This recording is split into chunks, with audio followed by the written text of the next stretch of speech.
The vibes at GDC are apocalyptic, and the hollow performance, full embrace of gambling, and the absolute soullessness of every official event has me railing against games like a mad Nostradamus, walking down Market Street back to my hotel. I need another drink. And scene. That is a tweet from this person named Axe Krieger. Max Krieger? I guess the way to reach them is maxkriegervg.bluesky.social.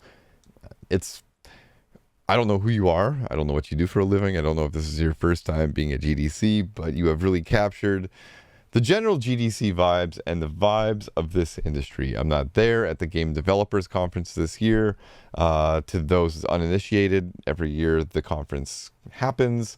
It's less like the E3s of the year where new products are shown and new trailers come out and that type of thing. It's more about information sharing, business connections, that type of thing. I'm not there, like I said, but this is the general feel that's in the gaming industry right now. That there's just a lot of... It feels apocalyptic. It feels performative, trying to get a job. There is embrace of gambling everywhere. Naturally, like sports betting. There are ties to the video game industry with betting. A lot of people want to start betting on esports more and more. And what they said about the soullessness of every official event, yeah, that's something that's existed ever since I've been a part of this industry now. And it's such a weird thing. It's like the pomp and the glitz and the glam are very disconnected from where a lot of people feel the industry is or how they connect with the industry. Anyway, I just wanted to share that tweet. I thought it was really interesting. I thought it was funny. Kind of a dark humor type of thing. But in good news, let's go straight into I didn't even introduce myself. Hi, I'm Kyle Stolick. I'm the host of the Endgame Recap here, your favorite podcast for gaming news. It is, according to the calendar, when you're listening to this at 7 a.m. on Friday, it'll be March 21st, 2025. 3 months into this year. Wow. Okay, into the news. So it says PC gamers spend 92% of their time on older games.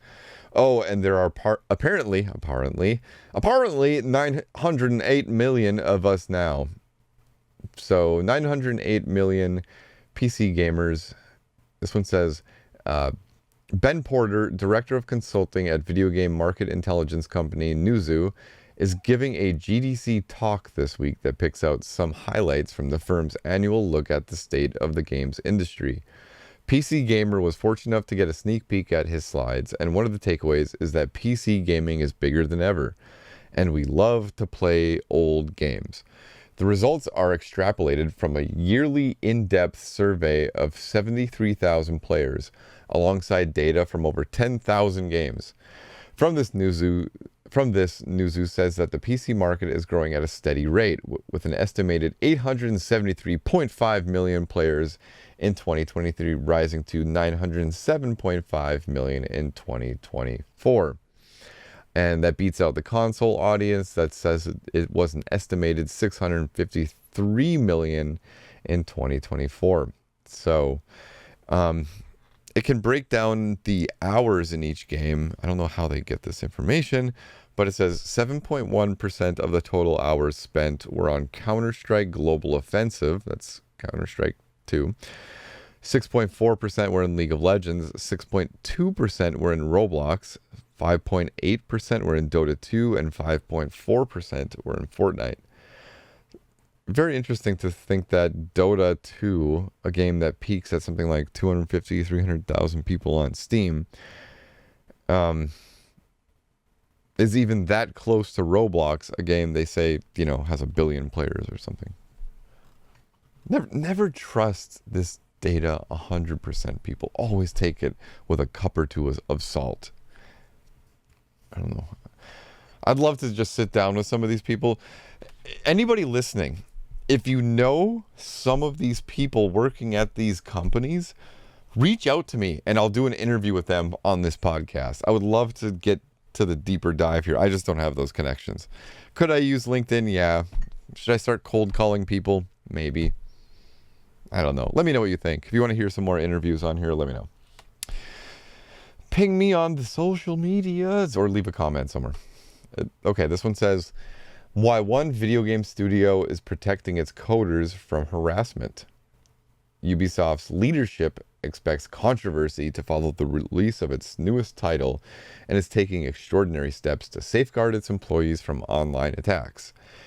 In an interview on French media outlet BFM TV, an anonymous Ubisoft employee said the company had an anti-online harassment plan ready, including people monitoring social media networks to spot incoming threats and harassment.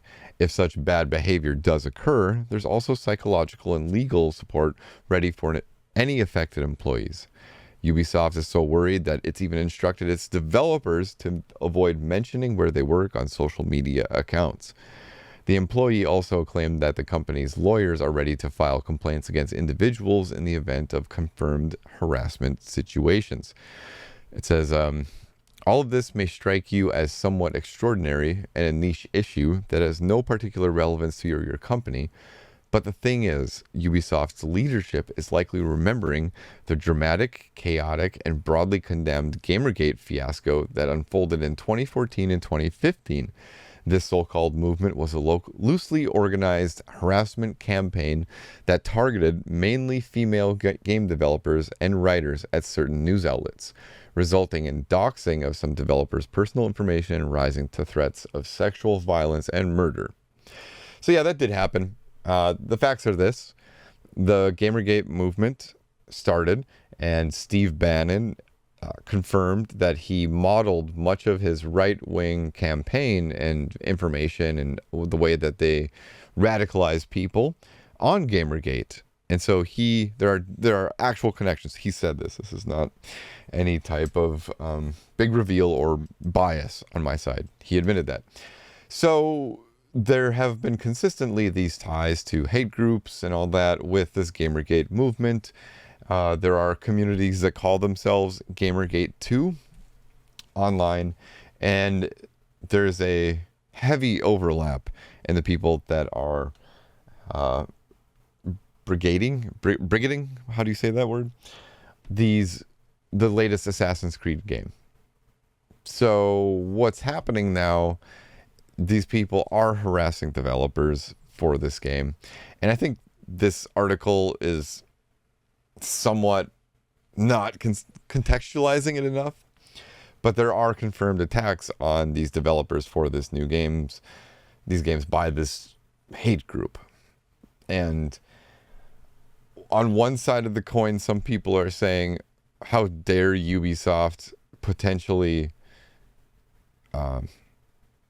sue people for speaking out poorly on the game. I think those arguments are misconstrued, and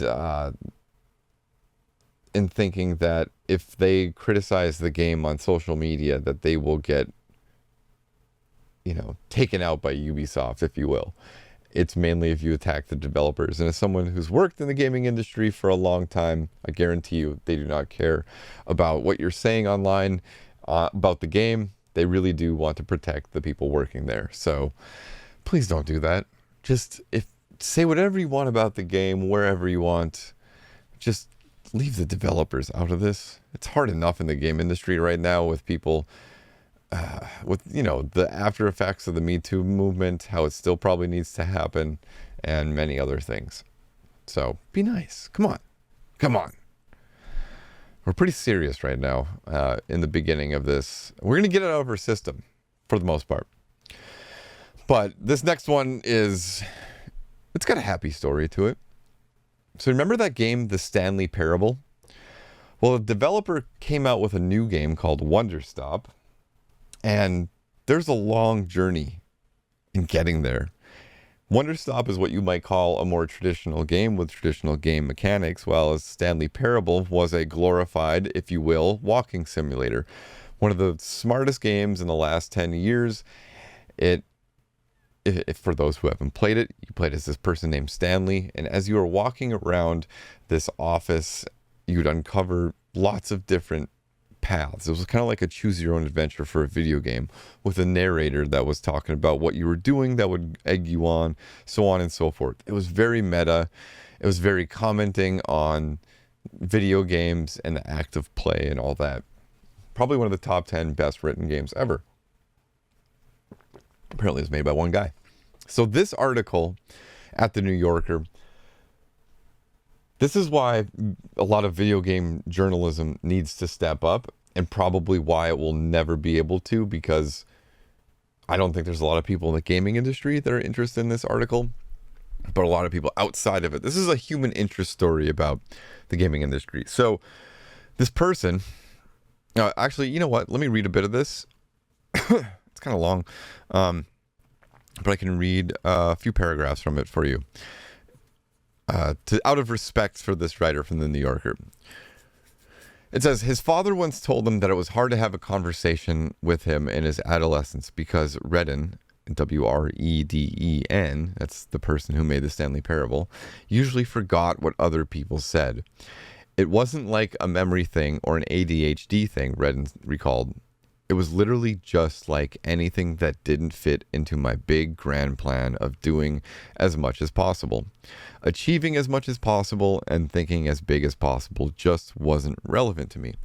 I've had phases of my life where I became not very functional as a person because I couldn't distinguish myself from the absurdism of the media that I liked. Excuse me. I'm getting sick. My throat's a little dry. He responded by creating, in the Stanley Parable, a realm where he could safely explore his own anxieties. It can't hurt me because I own it, he explained.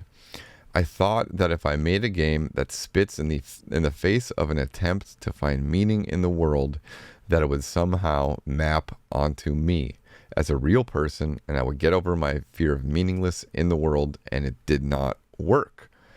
So last night I just watched the latest Bill Burr stand-up special on Hulu. It was very good. It was very much about reflecting being a man his age, masculinity, and its connection to the lack of emotions that men often show or allowed to show. So this hit me like a 1-2 punch today of self-reflection, and I really hope it ushers in a new age of men doing that. I digress. Let me get back into this article. Because from the start of development on the Stanley Parable in the summer of 2009 until the release of the Beginner's Guide in October 2015, Redden essentially worked without taking a break. That's what it took to make those games, he said. Somehow I kept thinking that, like, one day this will make sense to me, and I'll just be able to live like a normal person. The Beginner's Guide, like the Stanley Parable before it, won a bevy of awards. Redden's reputation continued to grow, but his search for new forms never yielded a sense of personal uplift or fulfillment. It took him years, he said, to see that he had built a kind of mental prison. After the release of the Beginner's Guide in 2015, he found that he could no longer write at all. In a lecture at Aalto University in Helsinki, in 2015, Redden declared that a fearful state of mind within the mainstream video game industry had led to, quote, an art form in which by far the most ubiquitous form of expression is that of firing a gun, end quote. We have, he went on, a culture where violence is understood and implied to be central means of problem solving. Wonderstop, his newest game, is a kind of rebuttal, prizing dialogue and contemplation over heroic acts. Though Alta spends most of the game looking to fix herself, i.e. to become a fighter again, she must confront the possibility that there may not be a satisfying solution to her problem. In this way, I've always thought that, by the way, I like a lot of Eastern game design because sometimes they just throw you into a situation where there's no good answer, there's no good solution, and it's grim. Witcher was full of that. Bloody Baron, it felt like walking a tightrope to do that quest in The Witcher, to find a good way out of it. It says, in this way, WonderStop explores a situation. I was just recalling how grim that quest was. I was trying to like go back into this article that I was recalling like how other people told me they completed the quest, and I think I remember those moments. It was grim. I'm not going to go into it. Just a baby dying, and it turns into a whole thing. Yeah. In this way, WonderStop explores a situation which, as Redding noted in his lecture, often falls outside the purview of video games, namely, how one lives with the consequence of not getting what one wants. So a game that explores that. You know, there are some people that believe games should be escapism and that games should be hero fantasies. And that's because that's what people want. And, you know, it's an art form. So it'll be really interesting to see if WonderStop's sales. I don't anticipating it reaching the heights of the Stanley Parable, but maybe that's not what they're trying to do. It doesn't sound like it, to be quite honest. These new age sensitive games seem like they can be real hit or miss. So with audiences, that is. I'll be picking it up as soon as I get a job. Hire me, people. All right. So the next one is, or the article continues, near the close of our last chat, I asked Redden where he thinks he'll go next. He noted that up until now, the arc of his career has been to move from the absurd to the practical. His desire for WonderStop to have genuine therapeutic potential is a reflection of that shift. He says, a pet peeve of mine has really become when people say, I just want to ask questions. You hear a lot of that from big and popular creators, he says, and it's something he's plumbed the depths of, and he's come up and found it wanting. And he ends the article saying, questions aren't good enough for me anymore. I would like to start talking about answers. And I think that when I read that, I really thought about kind of the state we're in right now, you know, culturally as a country, socio-politically, kind of the world. And for a lot of the time, it seemed like there was a lot of performative statements made online and a lot of hate, you know, one way or the other, a lot of people gathering online ready and seething and almost addicted to outrage culture. And it seems like we've kind of evolved past that, where outrage feels very performative. And I would say that is our asking questions time. And the time of action and answers is now, with more people than ever out protesting, like my mom, who I am extraordinarily proud of. And people are being put to action more than ever. So it's really cool to see one of the gaming industry's most profound creators who thinks about this medium in a deep way and expresses it in a way few do, to be at that point. It's almost like, you know, having an ally at this time, at this year we're in, 2025 of the year of our Lord. We have an ally in Stanley Parable, dude. Cool, right? Thank you. Pat me on the back. Thank you. That's the pat on the shirtless back. All right, moving on to the next one. It says, Living Games, Generative AI in the Video Game Industry. Now, I'm going to read this whole article. I'm going to read the headline once more to really get into selling this. This was an official article over at Google. I want you to all see this through the lens of a culture and a company that really has to sell people on AI. Now, video games have been built to this day kind of pretty much by hand, if you will. And they will continue to be so forever. There's never going to be people who stop making games by hand. Is AI the Pandora's box that we opened? Yes. It's going to be integrated into development. Are people overselling that now? They absolutely are. I watched a documentary or YouTube video last night about 5G and how we were sold a dream that still hasn't been realized. And I see a parallel to how AI is being sold to us as 5G did, as, every product or solution before that, the home reactor, power your home with radiation, one of those city of the future type things. So I'm going to read this. It's going to have a salesy hit. I just wanted to add that context. All right, let me take a... This is kind of a comedy routine. It's more of like a dark humor comedy routine. It's going to be really bad, though. And you're going to laugh at how bad it is, hopefully. All right. Living games, generative AI in the video game industry. Over the last decade, online connectivity has redefined how we interact with games. Instead of a game you buy and complete once, live online games create fresh content, novel features, and thriving communities.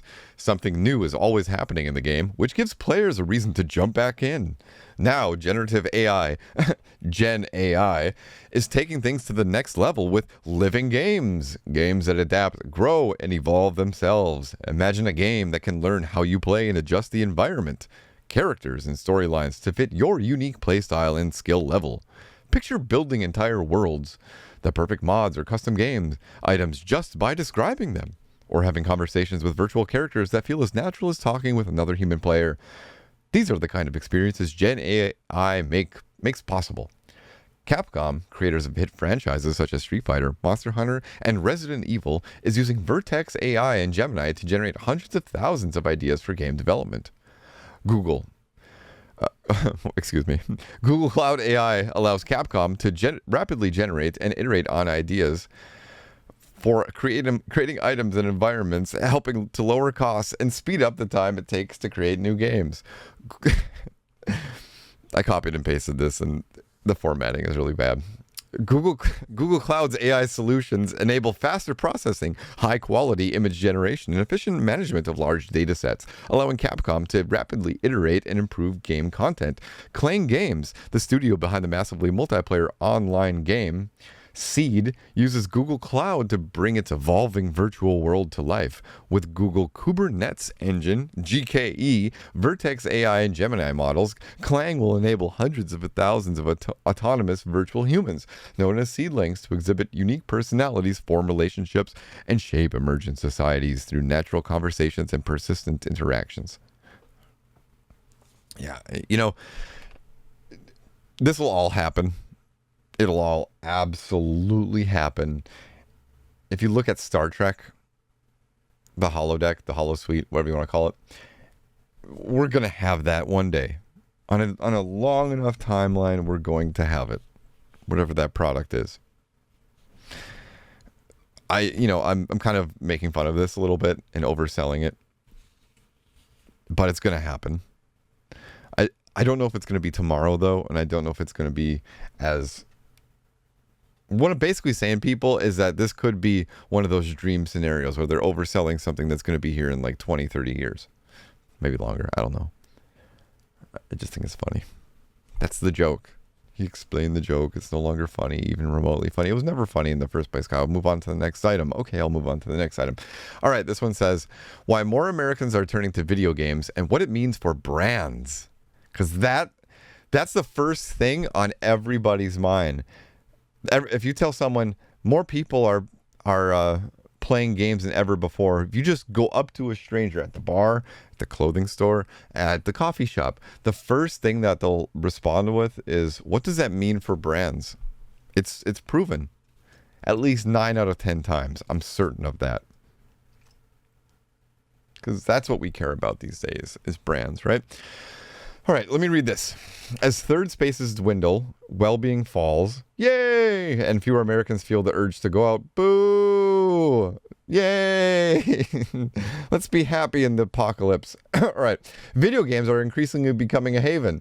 Civil science data show gaming remains at a record highs. 59% of U.S. adults play at least occasionally, matching the highest level since tracking began in 2012. While overall play remains steady from 2024, daily gaming has gradually trended up since 2022, including a 1 percentage point increase from 2024. Gamers unsurprisingly skew younger. 42% of those aged 45 plus report playing video games on occasion, compared to 78% of those under 45. Men and women are nearly equally likely to be gamers, but women hold the slight edge in being daily gamers, 24% to 23% respectively. So gamers play more each day women play more each day than men. What's driving the high percentage of Americans to turn to video games? Additional data shows that the majority, 53% of Americans who play, cite to relax and de-stress, 40%, or as a form of escape, 13%, as their primary reason they play video games. These are followed by entertainment of blah, blah, blah, blah, blah. So, yeah, that's... It says open world exploration and story-driven single-player games follow behind and tend to be most popular for those under 45. Gen Z in particular is fairly split on the type of games they play, and it goes into all that. If you want to read that, Google that article, you can find it.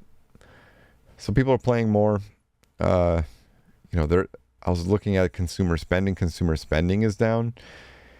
We got some more stuff in there later about game sales and how much people are buying. You know what? Let's go into that really quick. I was going to put that at the end. It says U.S. video game spending fell 6% year over year in February. And it says it declined 6% when compared to the same period a year ago to $4.5 billion. Spending so far this year is 11% lower than 2024 year to date at $9 billion. So it goes into all the figures on that. So the industry is down year over year. More people are playing than ever. Remember how that, just keep in mind how that will affect funding, how it will affect which games people gravitate towards. You know, if people can't afford the new $60 game, they're going to stick to the live environments that they're used to. They're going to stick to the games that their social groups are already playing and maybe not move that social group to that next game that costs money. You know, if you're the only person that can afford that new game, you make that choice. Do you want to move to that new game, or do you want to stick to the one with all your buddies and, you know, that's free to play or something? So as the economy goes back more and more, we might see more evolving types of games, more free to play games, maybe more games, maybe some of these longer live service titles that would have maybe shuttered, or maybe the developers would have worked on a sequel, maybe they'll stay out. It's really hard to say, but watch very closely general consumer spending, the economy, and video game spending, and then keep an eye on how that affects publishers, developers, and gaming habits, because that's a big one. As a community manager, it definitely dictates how I interact with people, whatever the product or KPI may be. Okay, moving on. Okay, we got most of the ick out. That was a lot. Okay, I'm sorry. We're almost 30 minutes into this. That was a lot. I apologize. I really felt like I had to explain some things that are going on. A lot of these things aren't being covered in the typical places. Everyone's talking about whatever controversy is top of mind, whatever drama is going on LinkedIn. But I didn't see those discussions. Those are important, people. So let's roto-rooter the bad news out with this question that was asked on the Steam subreddit. And I'm going to bring up my Steam because it's relevant right now. It says, what is the longest playtime you have on any game on Steam? And the OP screenshot them, and it said playtime 365 hours. So what's yours? Mine apparently is Dota 2, which is sitting at 5,944 hours. People ask me why I have a Dota tattoo on my hand. Yep, there you go. It's a part of my life, people. And I just like the symbol. It's kind of a cool thing. Team Fortress 2, well, Wallpaper Engine is my second, but I got to skip that one. Team Fortress 2 is at 252 hours for me, so it's not even close. It's Dota 2. No Man's Sky at 247 hours. Dragon Age Origins somehow is up there. Total War Warhammer 2, 211 hours. XCOM 2, 167. Street Fighter 6, 161. Yeah, when that came out, I put a lot into it. That was a big one. And then again when I came back to get master rank. Deep Rock Galactic Survivor is at 202 hours. Wow. Didn't know I played that one that much. Fallout New Vegas, 100 hours. Huh. Marvel Rivals I already have at 93. Wow. All right. Anyway, it's cool to see that. It's just fun to think about, right? Here's another one, image that was at the R Gaming subreddit. And the person wrote, I am officially old, but since when do video games have a give up button? And I think it's for Madden? Yeah, it looks like it's for Madden. And it says, tough game. We've noticed that you were having a tough game. Seems like we have matched you with an opponent above your skill range. Do you wish to concede early? Yes or no? How do you feel about that, people?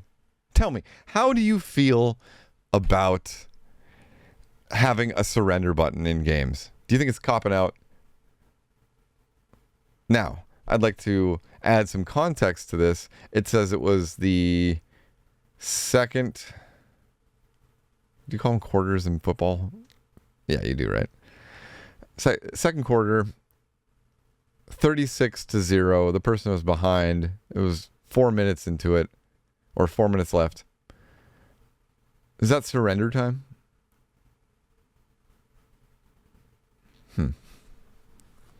It's a controversial thing in games. Very controversial. Oh, all right, here's one. It says, I guess this is kind of heavy, but there's some commentary we're going to talk about at the end of this. Why a video game made in Arizona has been banned in 14 countries. It was banned in 14 countries, pulled from the shelves of American stores, and even included in the late Senator Joe Lieberman's list of the 3 worst things in America, alongside Calvin Klein, underwear ads, and Marilyn Manson. The Postal video game franchise ranks amongst gaming's most divisive and controversial series ever created. Condemned by the media and beloved by fans, it's a video game about nothing that lets players do anything. They can light a marching band on fire, use a cat as a handgun silencer, or commit mass murder and perform bodily functions on dismembered bodies. Oh, and it couldn't possibly have more ties to Arizona. This is written for an Arizona place. You can go back and play Postal 1 and see some references to what it looks like Bisbee, said Tad Sally. It's called Paradise, Arizona because they didn't actually want to call it Bisbee. And it talks about alumni and all these different stuff and how it's, going postal was a thing that people said, and the U.S. Postal Service hated the game. But I really wanted to bring up what they said at the end of this article. It says, do I think it makes a child go out and want to commit an act of violence? Absolutely not. I think there's a fringe amount of the population where that could be the potential. If released today, the developers believe Postal would receive a T for teen rating from the ESRB. He said violence in modern media has caused more people to become desensitized to violence. And I thought that was... There's a lot of really interesting things to take out of that. I don't think a lot of people, most people in the world, well-to-do people, would be influenced to play a violent video game and go out and commit violence. I absolutely do not think so. I do think that there is some commentary to be had about violence in modern media causing people to become desensitized to violence. And I wouldn't put that... It might sound silly from someone like him doing that, but thanks to the ESRB and ratings boards and all that, and COPA compliancy and whatnot, there are actively people wanting to make media for adults, and those people should be able to do that. The ones I am shaking my finger at right now is the modern news cycle where kids can see violence at any point. That cycle does more damage to everything, to the psyche of children and our desensitization to violence, than anything that is put into current media as it is. There's probably a study that supports my claim. Someone go search that right now and let me know. But trust me, that's it. I'm going to manifest it even if it's not. New article here. It says, oh wait, I already did the U.S. video game spending one. Okay, this is quick. It says Netflix Games is getting its first MMO. It's called Spirit Crossing. It was developed by Spry Fox, one of Netflix's in-house game studios. It's described in the press release as a cozy MMO. Yeah, people are saying it's close to the Lo-Fi Girl stream, all that. So Netflix, if you have a Netflix subscription, you get free access to a new MMO coming out soon. And I got a couple more here. So I gotta read this one. A lot of articles are coming out about the new unionization that's happening in the video game industry, but I think they're missing a lot of the context here. And this article, where's this at? I think this was at Hollywood Reporter. Yeah. The way that they frame this, I think, is really smart. So get ready. Let me take a drink. All right. Be ready to feel informed. Yeah. The predominant union organizing video game workers in the U.S. has announced an initiative that will attempt to change industry conditions outside of traditional legal frameworks. On Wednesday, the Communications Workers of America announced the launch of a new direct join organization, United Video Game Workers CWA, at a labor organizing panel at the Video Game Developers Conference. The group, not a certified union, but something more like a large-scale organizing group, is open to a wide range of workers in the field across employers, from full-time employees to contractors to former staffers who have been laid off. The group's first initiative will be to circulate a petition addressing recent industry workforce cuts, while it is later planning on producing a worker bill of rights that will demand specific workplace standards. The news comes after years of the CWA pursuing traditional unionizations at indie and AAA video game studios and notching some victories. Still, the wins have been modest so far. Since 2020, the CWA has unionized disparate groups of workers at Sega of America, ZeniMax QA, Tender Claws, and Raven Software QA. Its efforts have organized around 6,500 workers across both tech and video games to date, the union claims.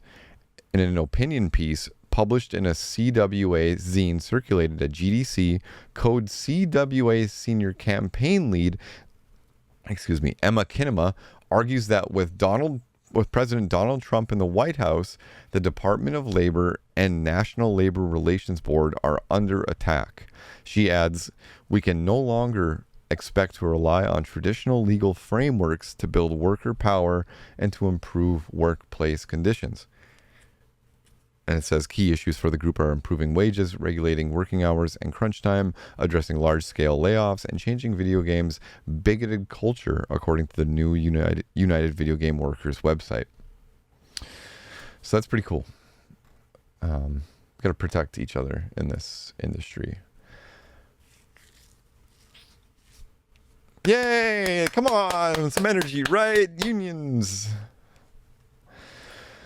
Okay, I didn't know where to put this one. I kind of wanted to put it at the end because I am sandwiching it between two kind of happy news items.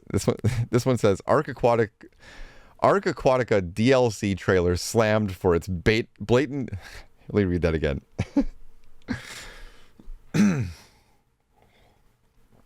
Okay, here we go.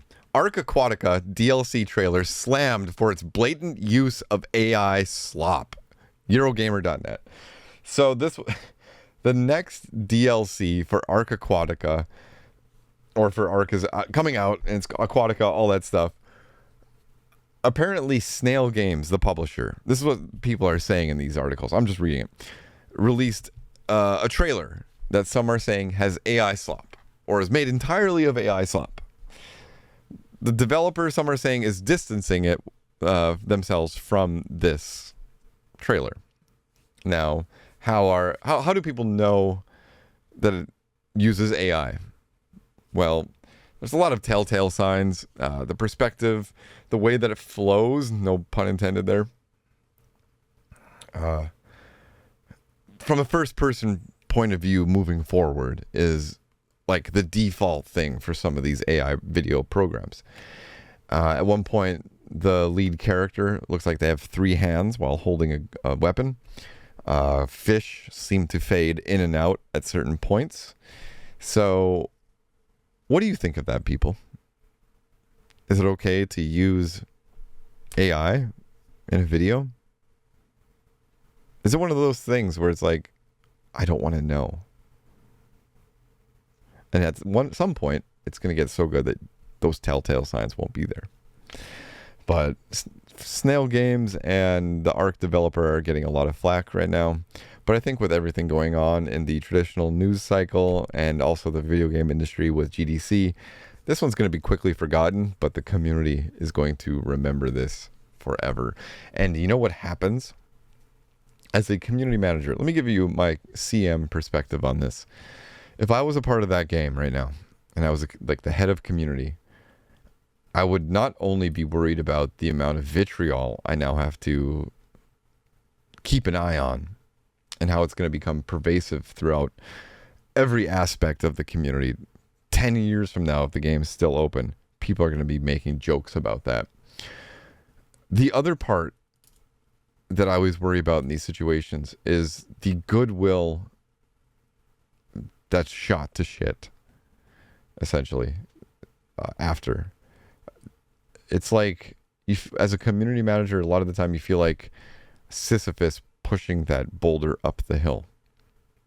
And when missteps are made or there's community blowback on something, it feels like you're lower on the hill.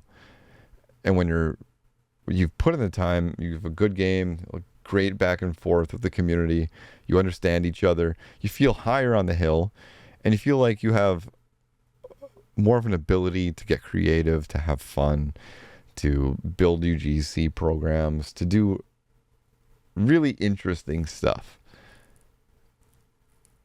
But if you're pushed down again, you're kind of in survival mode, or you're not in a position to have fun. And so my heart goes out to the community managers who now have to be put into that position. And maybe it won't set them back too much, but yeah, maybe it will. Hey, do you have the inside scoop on that? Can you reach out to me? I promise I won't reveal your name if you say I can talk about it in the podcast. Anyway, let's move on. This one says, Entertainment Software Association introduces Accessible Games Initiative to provide players with information about accessibility features in video games. The Entertainment Software Association, ESA, today announced the Accessible Games Initiative, a cross-industry effort to provide consumers with clear information about the accessibility features available in video games. This Accessible Games Initiative was announced at the Game Developers Conference by the ESA and representatives from 5 founding member companies: Electronic Arts, Google, Microsoft, Nintendo of America, and Ubisoft. The primary purpose of the new Accessible Games Initiative, AGI, is to help provide clear information about whether a specific video game has accessibility features, and if so, what those features are. The initiative is launching with a set of 24 tags, all with clear criteria about what each tag means. Sample tags include clear text, large and clear subtitles, narrated menus, stick inversion, and save anytime, among others. Over time, participating companies will place the Accessible Games Initiative tags near their game product information, for example, on digital storefronts, product pages, or digital catalogs. This can provide players and other consumers, such as parents and teachers, with clear information about which features are in any given game before they make a purchase. Tens of millions of Americans have a disability and often face barriers to experiencing the joy and connections that comes with playing video games, said Stanley Pierre-Louis, ESA President and CEO. We are immensely proud to announce the Accessible Games Initiative in partnership with industry leaders. This initiative demonstrates how impactful we can be when we work together in our industry-wide pursuit of helping more people experience the power of play. Love it. This made me feel so good. With everything going on, I had to end this on a really heartwarming note. It brings a tear to my eye. As I've said before, my dad suffered a stroke.